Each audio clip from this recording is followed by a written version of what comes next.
Back in 2021, wow, half a decade ago, we decided to respond to the many queries we received about how podcasts work. Questions like, so how do you create a podcast? And decided to put things down on paper. Specifically, we wrote a book.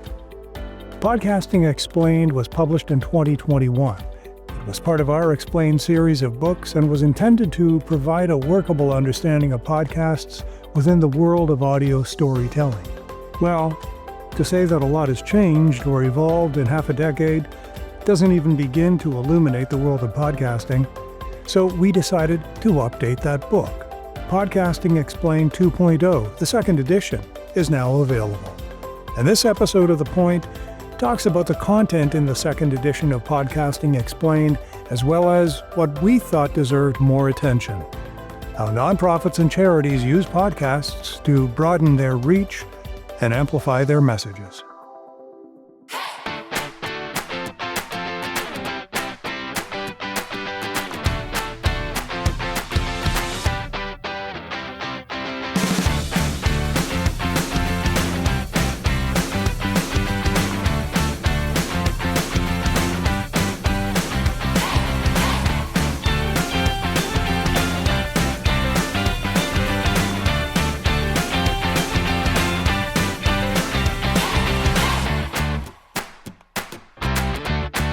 Now, let's get to the point. Of course, we've updated those areas that needed updating. For example, if a company doesn't exist anymore, they've been scratched from the book. But today, in contrast to 2021, video podcasting is more than just a discussion. And AI, well, that's something commonplace throughout the digital world.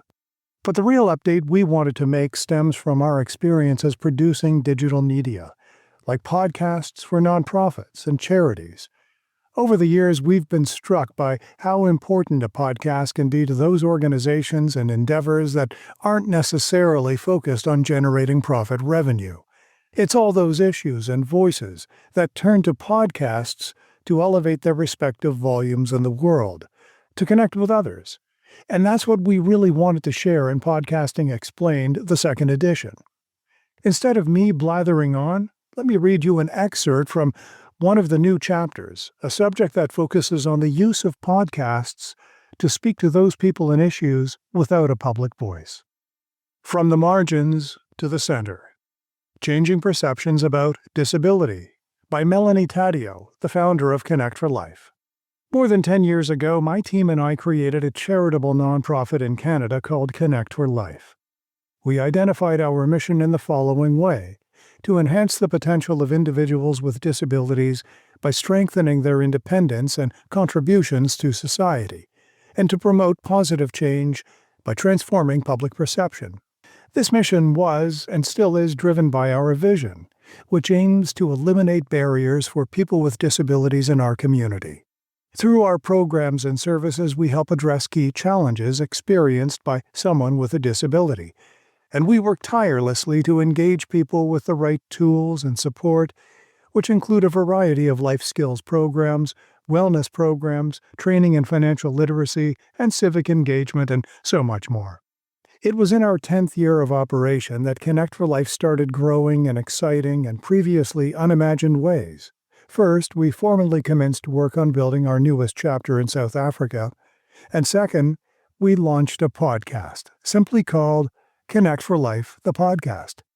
We had no idea how much these two areas of growth and expansion in our organization would mutually reinforce each other, as well as our mission and vision.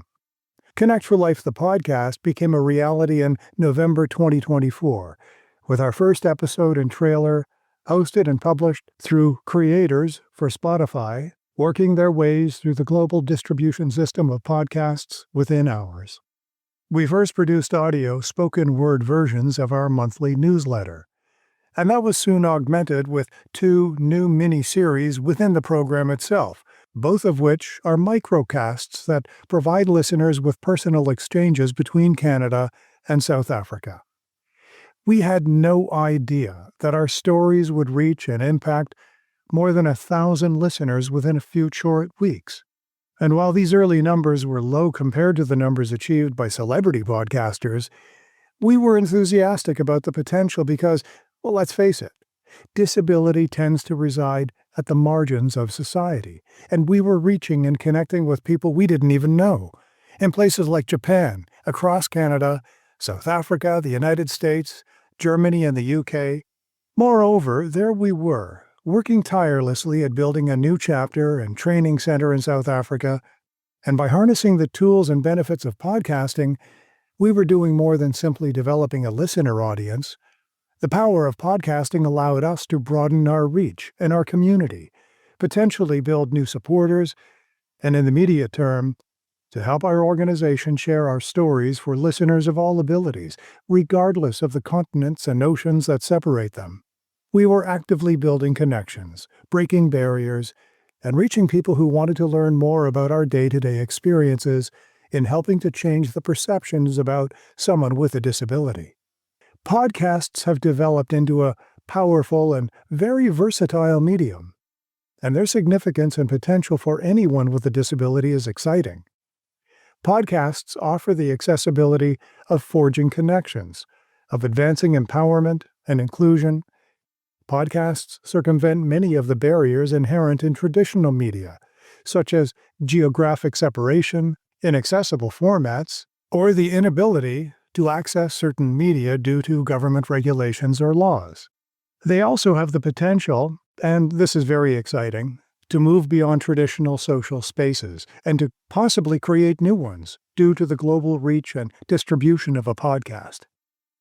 As someone who is legally blind, what I particularly like about embracing podcasting boils down to two words: accessibility and information. Podcasts help us overcome physical barriers by reaching and including people of all abilities. For individuals living with mobility restrictions, simply getting into a physical event or library can be challenging. Podcasts eliminate these barriers, bringing information, entertainment, or whatever content someone is accessing directly to that person's device. For myself, as a person living with a visual impairment, the very nature of a podcast is inherently accessible. And it's not just the podcast itself, it's also the delivery and distribution system of the content that makes this form of communication especially appealing and useful. Furthermore, podcasts, when coupled with transcripts, become invaluable tools for individuals with hearing impairments.